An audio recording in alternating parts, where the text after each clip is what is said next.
मार भाइयों मार याडियो आपने बेटबेटारो जिंदगी प्रश्नाचं जैन जरा शांत बेटो एक 10 मिनिट गडबड मत करो बोल मारलार जोरे ती घोषणा करेल आज कोणा जत्रा जिंतूर जडे ती हलगाईंच्या आज घोषणा करे बोलो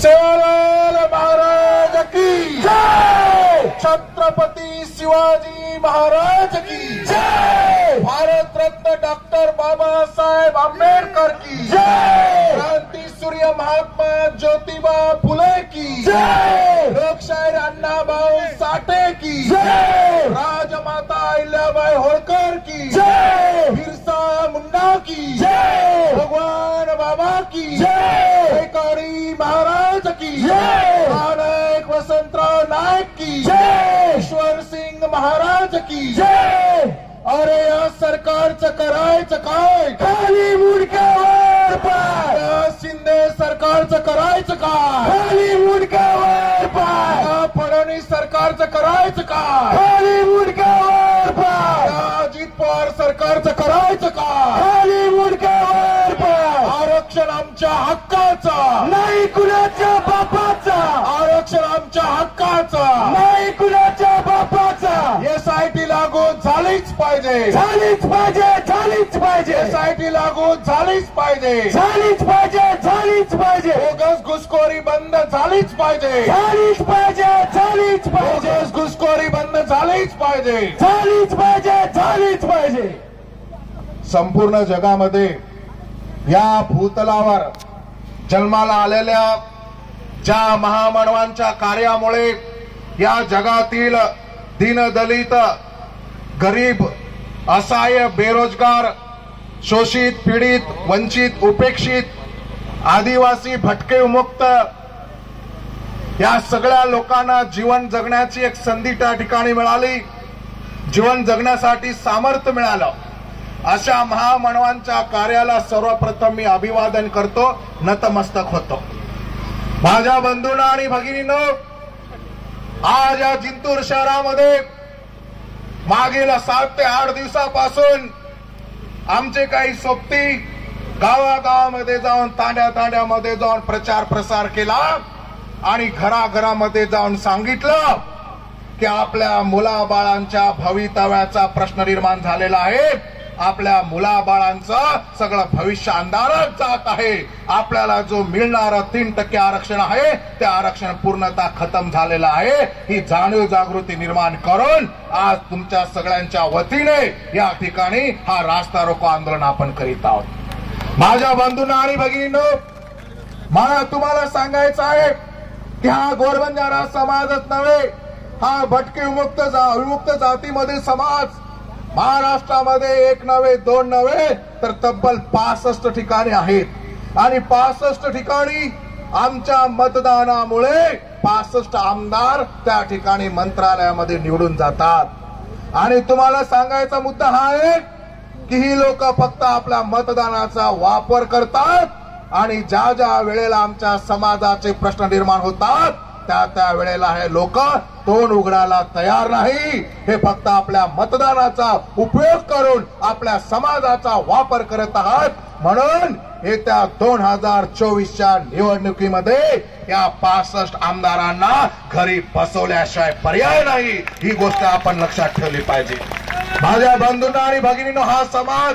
काम करणारा समाज आहे हा समाज साधा भोळा समाज आहे कष्टकरी समाज आहे मेहनत करणारा समाज आहे रात्रंदिवस राबतो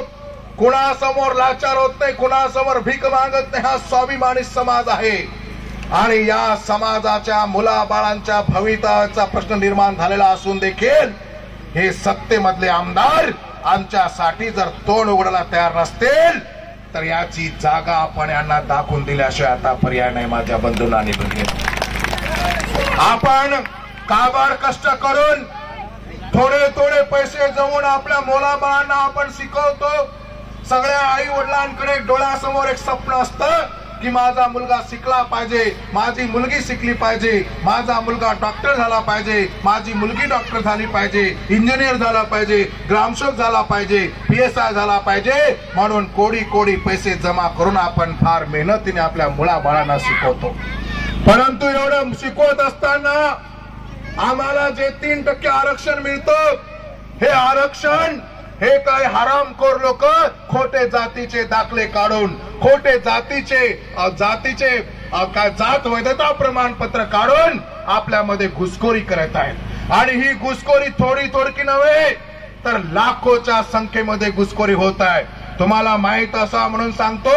की या विमुक्त जाती अ मध्ये एकूण 14 जाती आहेत आणि या 14 जातीमधून सगळ्यात मोठा समाज हा घोरबंजारा समाज आहे। त्यासोबत वडार समाजाची आहेत, कैकाडी समाजाची आहेत, त्यासोबतच बेरड समाजाची आहेत, बेस्तर समाजाची लोक आहेत, राजपूत भामटा आहेत, कंजार भाट आहे, गाव पारधी आहे, पाल पारधी आहे, रामोशी आहे, भामटी समाजाची लोक देखील आपल्या सोबत विमुक्त जाती 14 मध्ये आहेत। त्यामधून आज फार आनंदाची गोष्ट आहे की आज आपल्या सोबत इथे कैकाडी समाजाची मंडळी इथे उपस्थित आहेत, त्यासोबतच भामटी समाजाची मंडळी देखील या ठिकाणी उपस्थित आहे। कारण हा लढा फक्त घोरबंजारा समाजाचा नसून या 14 जातीचा हा लढा आहे। माझ्या बंधूंना आणि भगिनींनो,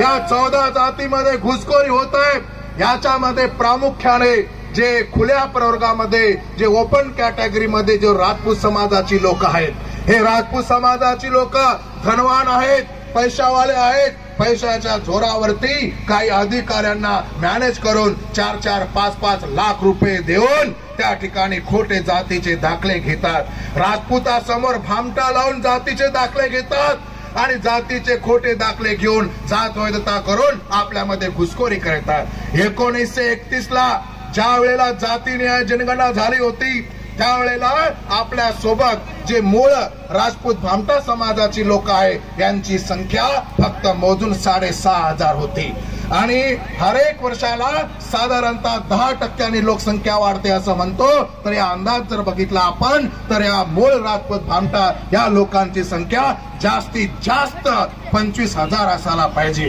पण जी माहिती आपल्याकडे मिळते त्या माहितीच्या आधारावर सांगतो की या राजपूत भामटाची संख्या 2.5 लाख कुठून झाली हा मोठा प्रश्न आहे। जिथे 25,000 असायला पाहिजे तिथे 2.5 लाख हे राजपूत भामटा कुठून आले। याचा अर्थ असा होतो